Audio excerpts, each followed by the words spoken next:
এই কথা শুনতেই রুদ্রর মুখে এক ঝিলিক বাঁকা হাসি ফুটে উঠল। বলল, ওরা ওদের প্ল্যানটা সিক্রেট রাখুক, আর আমারটা আমি সিক্রেট রাখবো। সকাল সকাল অধরার ঘুম ভাঙল সোহার ডাকে। রুমের দরজা ধাক্কাচ্ছে। সোহার এই দরজা ধাক্কানোর শব্দে ওর ঘুমটা ফুরুত করে উড়ে গেল। বিরক্তি নিয়ে উঠে বিছানায় থেকে নেমে দরজা খুলে দিল আর বলল, সকাল সকাল গরুর মতো চিল্লাচিল্লি করছিস কেন? আপু, রাতে ভাইয়া বলল না যে আমাদের পড়াবে? ভাইয়াই ডেকেছে, বই খাতা নিয়ে তার রুমে যেতে বলেছে। অধরার রুমে ফিরে এসে বলল, ধুর, আজকের দিনটা বন্ধ পেয়েছি, তাও আবার পড়তে হবে। পড়ব না। পড়বে না? না। সোহা অধরাকে রাজি করাতে পারল না। পরিশেষে নিজেই পড়তে চলে গেল। অধরা ফ্রেশ হয়ে এসে রুম থেকে বেরিয়ে গেল। ও রুদ্রর কাছে পড়বেই না। ওদিকে রুদ্রবাজ জোর করল না, ওরও মুড নেই পড়ানোর। তখন না ভেবেই বলে দিয়েছিল পড়াবে, আর তার মধ্যে অধরাও আসেনি। পড়ানোর কোনো ইচ্ছেই জাগছে না। অধরা ড্রয়িং রুমে এসে পা রাখতেই আরিফ নেওয়াজ ডাকলেন। অধরা তার কাছে গিয়ে বসল। বাবা মেয়ে কথা বলতে শুরু করলো, বলতে গেলে গল্পই করছে। এমন সময় এলেন আরমান নেওয়াজ। তিনি অধরার পাশে বসে বললেন, তুমি একটু তোমার আম্মু আর বড় আম্মুকে পাঠিয়ে দাও, বলো যে জরুরি কথা আছে। অধরা উঠে চলে গেল। অতঃপর ওর মাকে আর বড় আম্মুকে নিচে যেতে বলল, কথা বলবে। রুকাইয়া আর অনিমা নিচে এলেন। অধরা চলে গেল রুদ্র রুমের দিকে, দেখতে যে সোহাকে কেমন পড়াচ্ছে। দরজার সামনে এসে দেখল সোহা ভালোই পড়ছে। রুদ্র অধরার উপস্থিতি বুঝতে পেরে ঘাড় ঘুরিয়ে বলল, এদিকে আয়। অধরা এগিয়ে গেল। রুদ্র গম্ভীর কণ্ঠে বলল, শুনলাম আজকে ঘুরতে যাবি? অধরা প্রশ্ন করল, আপনাকে কে বলল? সোহা।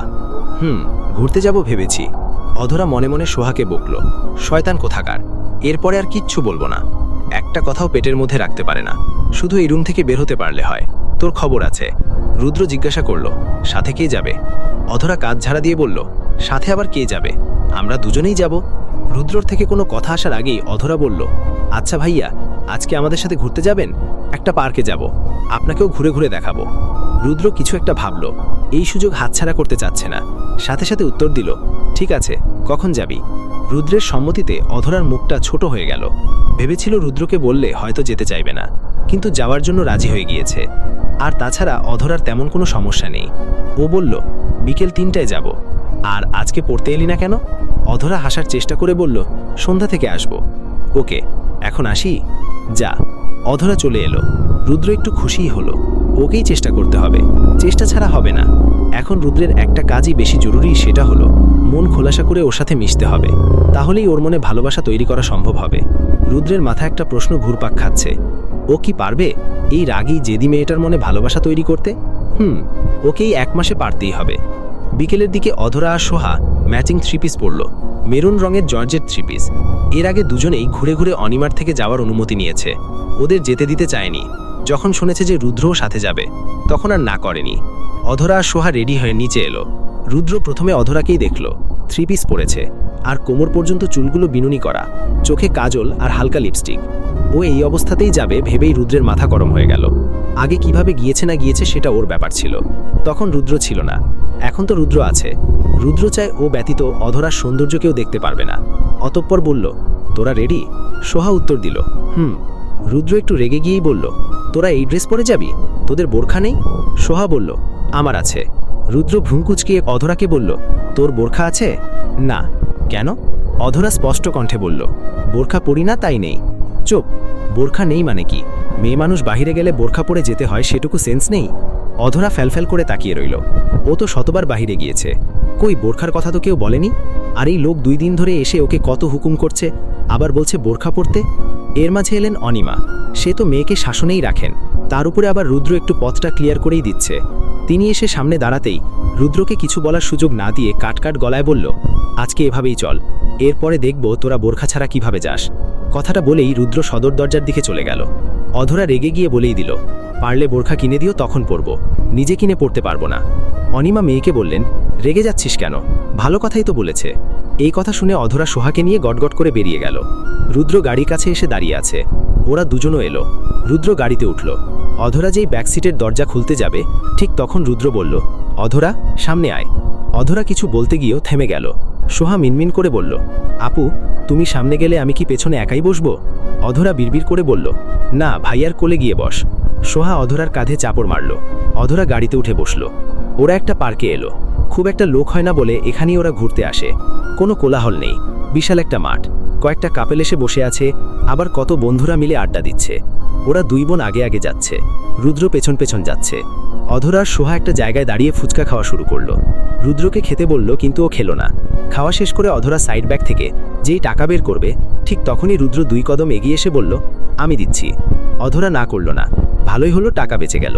ও পিছিয়ে এলো, রুদ্র টাকা দিল। ওরা আবার হাঁটা শুরু করলো। সোহা পেছনে ছিল, অধরা রুদ্রের সাথে যাচ্ছিল, আর আশেপাশের প্রকৃতি দেখাচ্ছিল। রুদ্র অধরা স্নিগ্ধ মুখশ্রীর পানে তাকিয়ে রইল কিছুক্ষণ। এক এক সময় ও নরম, এক এক সময় রাগী, আবার এক এক সময় মায়াবী, আবার এক এক সময় বোঝদার। রুদ্রকে একধানে তাকিয়ে থাকতে দেখে অধরা ওর মুখের সামনে হাত নাড়ালো আর বলল, কি হলো, কি ধ্যানে পড়ে গেলেন নাকি? রুদ্র মাথা নাড়ালো, না কিছু না, চলো। একটু পরে অধরা ওর ফোনটা বের করে সোহাকে দিয়ে বলল, ছবি তুলে দিতে। সোহা ফোনটা নিয়ে ছবি তুলে দিতে লাগলো। দুজনে আবার একসাথে সেলফিও নিল। রুদ্র পাশে দাঁড়িয়ে অধরাকে দেখে যাচ্ছিল। একটা সময় অধরা অন্যদিকে তাকিয়ে দাঁড়িয়েছিল, যা রুদ্রের কাছে অসম্ভব ভালো লেগেছিল। ও নিজের ফোনটা বের করে অধরার অগোচরে একটা ছবি তুলল। ছবিটা এতই ভালো লেগেছে, যার জন্য সেই ছবিটা সাথে সাথে হোম ওয়ালপেপার দিয়ে রাখলো। এরপরে রুদ্র এগিয়ে গেল। হুট করে একটা ছেলে, অধরার ক্লাসমেট জয়, পাশ থেকে অধরাকে বলল, কিরে, তোর পাশেরটা কে? অধরা কিছু বলার আগেই জয় বলল, বাব্বাহ, প্রেম করিস দেখি। রাকিব এমনিই দেবদাস, তারপর তো আরও দেবদাস হয়ে যাবে।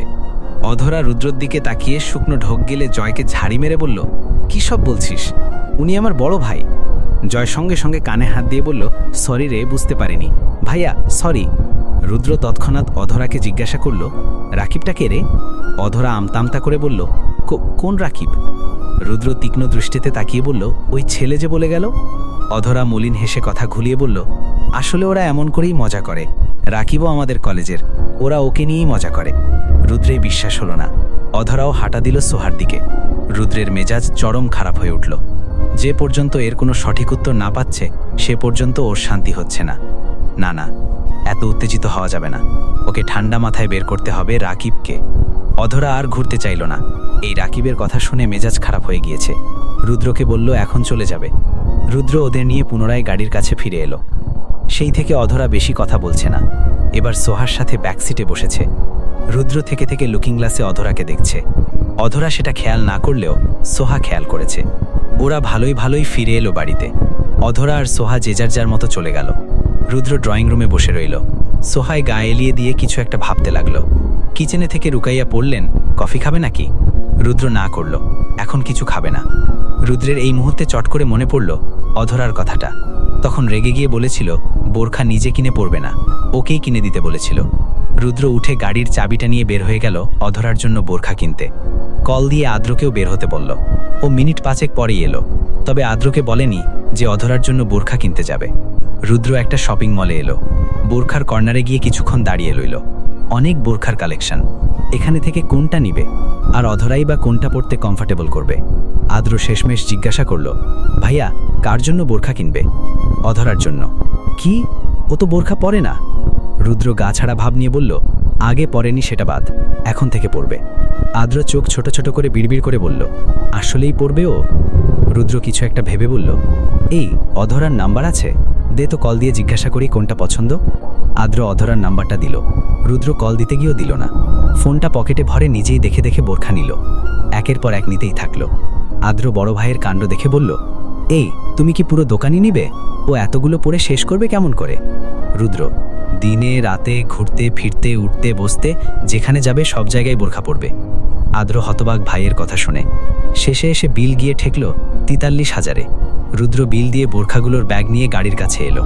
অনেকগুলো ব্যাগ হওয়ায় আদ্র বলল, এগুলো বস্তায় ভরে নিয়ে গেলে মন্দ হবে না। রুদ্র ফাড় ঘুরিয়ে বলল, কি বস্তা? থাকো, আমি ব্যবস্থা করছি। আদ্র চলে গেল। রুদ্র আদ্রের কথা শুনে আরও অবাক। এক ভাইয়ে বোরখা কিনল, আরেক ভাইয়ে সেগুলো বস্তায় করে নিবে। রাত তখন 8টা।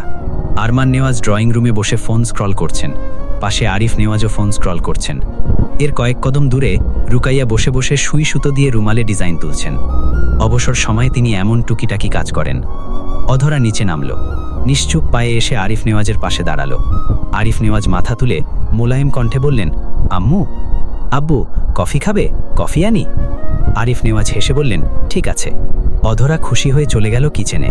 রুকাইয়া হাতের কাজ ফেলে উঠে দাঁড়িয়ে অধরার উদ্দেশ্যে বললেন, আমি আসব? না বড় আম্মু, আমি পারবো। অধরা সচরাচর কিচেনে ঢোকে না, শুধু তার বাবার জন্য কফি বানাতেই ঢোকে। আর দ্বিতীয়ত কোনো কাজেই কিচেনে ঢোকে না। অধরা কফি বানিয়ে নিয়ে এলো। এরই মাঝে বাড়িতে ঢুকলো রুদ্র আদ্র। সবার নজর ওদের দুজনের দিকেই। আর সবচেয়ে বড় আকর্ষণ হলো আদ্রর কাছে একটা বস্তা। সবাই অবাক, আবার কৌতূহল যে ওই বস্তার ভিতরে কি আছে। অধরা এগিয়ে গিয়ে আদ্রকে বলল, এই ভাইয়া, এটাই কি এনেছ? আদ্র হেসে বলল, ভাইয়া এনেছে। আরিফ নেওয়াজ বললেন, কি এটার মধ্যে? রুদ্র বস্তার মুখ খুলে একটা একটা বোরখার প্যাকেট বের করলো, অধরার দিকে এগিয়ে দিল। অধরা ভ্যাবাচাক্কা খেয়ে গেল, অতঃপর হাতে নিল। রুদ্র ওর হাতের ওপরেই বোরখার পিরামিড সাজালো। শেষ হচ্ছে না। অধরা বলল, এগুলো কিসের? উত্তরে রুদ্র বলল, এগুলো বোরখা, তোর জন্য। এই শুনে আরমান নেওয়াজ, রুকাইয়া আর আরিফ নেওয়াজ হতবাক হয়ে দাঁড়িয়ে রইলেন। অধরা বিষম খেয়ে উঠল। রুকাইয়া এসে বললেন, রুদ্র, এতগুলো বোরখা কেন? রুদ্র অবিলায় বলে উঠল, অধরার বোরখা নেই, তাই ওর জন্য এনেছি। আরিফ নেওয়াজ বললেন, তাই এতগুলো? রুদ্র বলল, আমি তো আর অধরার পছন্দ জানি না, তাই যেটা ভালো লেগেছে সেটাই নিয়ে এসেছি। আরিফ নেওয়াজ অবাক কণ্ঠে বললেন, কটা বোরখা এখানে? পাশ থেকে আদ্র ফট করে বলল, মেঝো আব্বু, 18টার মতো হবে, সাথে আবার ম্যাচিং স্কার্ফ ওর নাও। অধরা মনে মনে বলল, বাব্বা, আমার কথা আবার উনার কানেও গিয়েছিল তখন, তাই বলে এতগুলো বোরখা? 10টা হলেও ভালো ছিল, কিন্তু এতগুলো ও পড়বে কখন? অধরাকে ভাবলেশ হয়ে থাকতে দেখে আদ্র একটু ধাক্কা দিল। অধরা ঘোর থেকে বেরিয়ে এলো। আদ্র বলল, কিরে, কোথায় হারালি? এগুলো গুছিয়ে উপরে যা। রুকাইয়া হেসে বললেন, এরা সবকটা ঝোঁকে চলে, মাথায় যা আসে তাই করে। এর থেকে অধরাকে সাথে নিয়ে গেলেই তো হতো, ওর নিজের পছন্দ মতো আনতে পারত। অধরা সে কথায় পাত্তা না দিয়ে রুদ্রকে বলল, ভাইয়া, এখান থেকে সোহাকে দিবনি? রুদ্র মাথা নাড়িয়ে হেসে বলল, ঠিক আছে, দিস। আরিফ নেওয়াজ পুনরায় বসলেন। আরমান নেওয়াজও তখনও হতবাক হয়ে দাঁড়িয়ে রয়েছেন। তিনি ছেলের দিকে তাকিয়ে বললেন, রুদ্র, উপরে এসো তো, একটু কথা আছে। রুদ্র ওর বাবার দিকে তাকিয়ে বলল, সিরিয়াস কিছু? এসো। রুদ্র আরমান নেওয়াজের ঘরে এলো। তিনি ছেলেকে ডেকেছেন কিছু গুরুত্বপূর্ণ কথা বলতে। সকালে তিনি আরিফ নেওয়াজকে বলে দিয়েছেন রুদ্র 1 মাসের শর্ত নিয়ে এসেছে। অধরার বাবা মাও 1 মাস পরে রুদ্রর মতামতই সম্মতি দিবেন, কেননা জোর করে আর কিছু হলেও সংসার তারা করাতে পারবেন না। 1টা মাস তারা দেখবেন সম্পর্ক কতদূর গড়ায়। এর পরে না হয় অধরাকে বিয়ে দিয়ে দিবেন অন্য কোথাও। আরমান নেওয়াজ বিছানায় বসেছিলেন। রুদ্রকে ডেকে পাশে বসতে বললেন। রুদ্র বসতেই তিনি গলার কণ্ঠ খাদে নামিয়ে বললেন, রুদ্র, তোমার কি মনের পরিবর্তন হচ্ছে? বলতে চাচ্ছি অধরাকে নিয়ে। রুদ্র স্বাভাবিক গলায় বলল, আমার সময় চাই। বেশ, তাই নাও, তবে আমরাও অনেক ভাবলাম, তোমার যা ইচ্ছে তাই হবে, কেননা জোর করে তো আর আমরা তোমাকে একটা সংসার চাপিয়ে দিতে পারবো না। রুদ্র মুখটা ফ্যাকাশে হয়ে গেল। 8 বছরে বাড়িতে ফিরে আসিনি শুধু অধরাকে বিয়ে করার জন্য। ভেবেছিল হয়তো অধরাকে মনে ধরবে না, সেই অনুযায়ী ও অধরাকে দেখেওনি।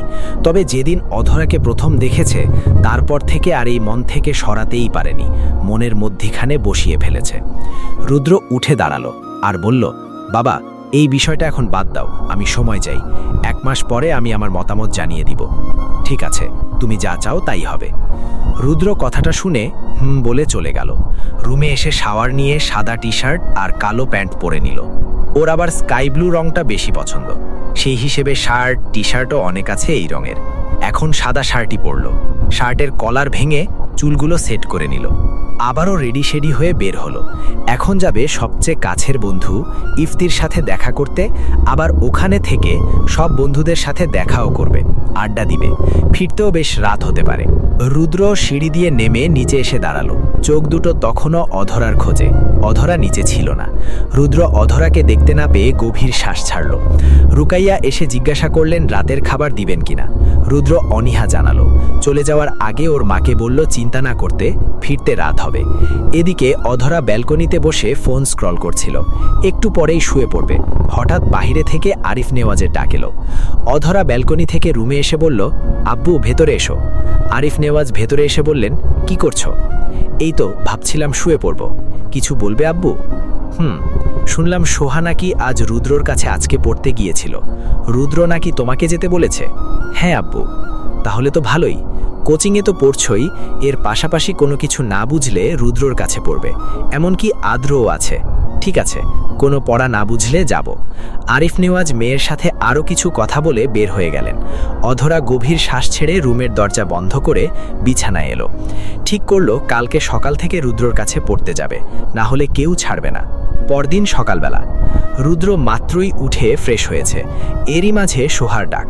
রুদ্র ভাবল হয়তো পড়তেই এসেছে। আবার রাগও হলো অধরা আসে না বলে। রুদ্র অধরার জন্যই বলেছিল যে পড়াবে, কিন্তু ও তো আসেই না। রুদ্র দরজা খুলে সামনে থাকা ব্যক্তিকে না দেখেই বলল, সোহা ভেতরে আয়।